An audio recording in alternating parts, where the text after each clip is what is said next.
بدون دهون وبدون سكر ولا دقيق ابيض. حضري وليداتك في هذا الويكاند آلة كاب كيك بالشوفان والموز اللي كيجيو اكثر من روعه، لذيذين بزاف وخفاف، والاهم جد صحيين، ما فيهم لا زبده ولا زيت ولا سكر ولا حتى دقيق ابيض، مناسبين للرجيم وجد غنيين بالبروتين والفيتامينات.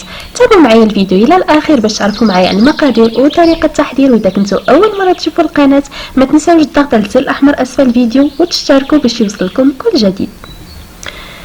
واحد المولينكس غادي نوضع واحد كاسونس ديال الحليب اولا اللبن اللي متوفر عندكم، زوج بيضات بحراره الغرفه. اذا بغيتو ديروا نصف المقادير فكيبقى لكم الاختيار. ندير واحد ساشي ديال الفاني اولا النكهه ديال الفانيلا، شويه القرفه، وندير هنا رشه منين غنطحنها، وملي غنبغي من بعد نخلط غير بيدي غنزيد رشه اخرى. معلقه كبيره ديال العسل الحر. كيف قلت لكم كتبقى مقادير جد صحيه. بغيتو تستعملوا العسل العادي فكيبقى لكم الاختيار. انا استعملت العسل الحر باش تكون صحيه 100%. هنا عندي 3 البنانات اللي كيكونوا طايبين مزيان، غنقطعهم قطع وغادي نوضعهم مع المزيج في المولينكس. السر ديال ان البنان باش يكون طيب مزيان فكيخلي ليه واحد الحلاوه زوينه واللي كتجي طبيعيه بدون سكر.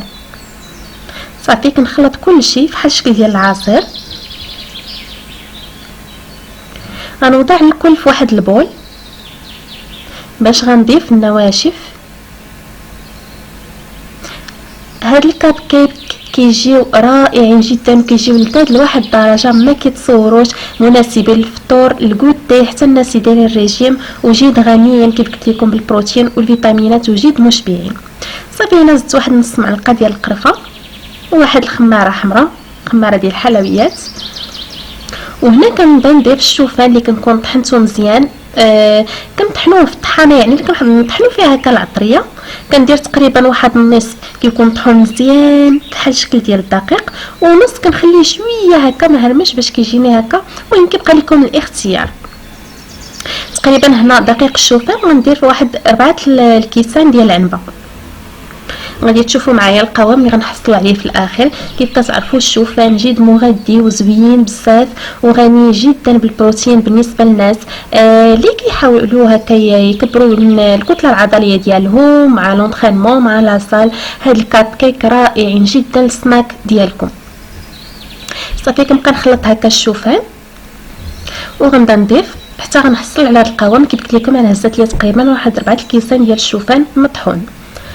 صافي هنا في القالب ديال لي مادلين كنوضع هكايا دوك الكويرطات ديالي ديال مادلين.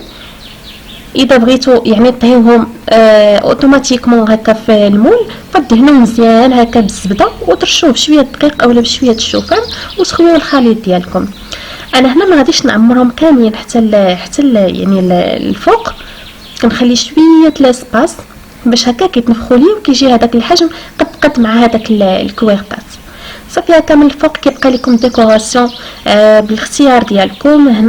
ديروا فواكه جافه. انا هنا درت القرقاع اللي قطعته هكا قطع صغار اولا تهرمشوه وتضيفوه. بغيتو ديروا شويه اللوز توا تقطعوه، بغيتو ديروا اللوز ايفيلي، شويه الكاوكاو، كيبقى لكم اختيار باش بغيتو ديروا هاد لي مادلين ديالكم. المهم ان تكون مقادير صحيه باش كيجيونا صحيين 100%. صافي وغادي ندير واحد شويه الشوكولا نوار. شوكولا نوار تاو باش يكون يعني صحي، تكون فيه اكثر من 75% ديال الكاكاو. تاو غنقطعوا واحد القطع صغار هكا وغنضيفو من الفوق. كيضيف لنا واحد الحلاوه طبيعيه وكيزيدني اضافه غنيه.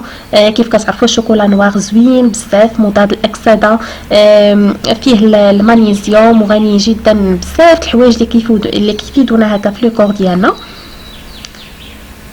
صافي بالنسبه للطريقه ديال الطهي ديالهم كندخلهم هكا الفران، كنشعل عليهم من 180 درجه، كنشعل عليهم غير من التحت حتى كيطلعوا، وكنشعل عليهم هكا من الفوق غير يتحمروا وكنخرجوهم.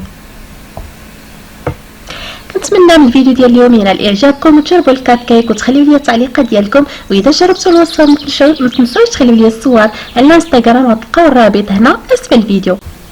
وما تنساوش تبارطاجيو الوصفه مع احبابكم وصحابكم لتعاون الفائده وباش تعاونوني وتحفزوني نزيدكم المزيد والمزيد. واذا بغيتوا المزيد من الوصفات هكا الصحيه ما تنساوش تخليوها لي في التعليقات. السلام عليكم، الى فيديو قادم ان شاء الله.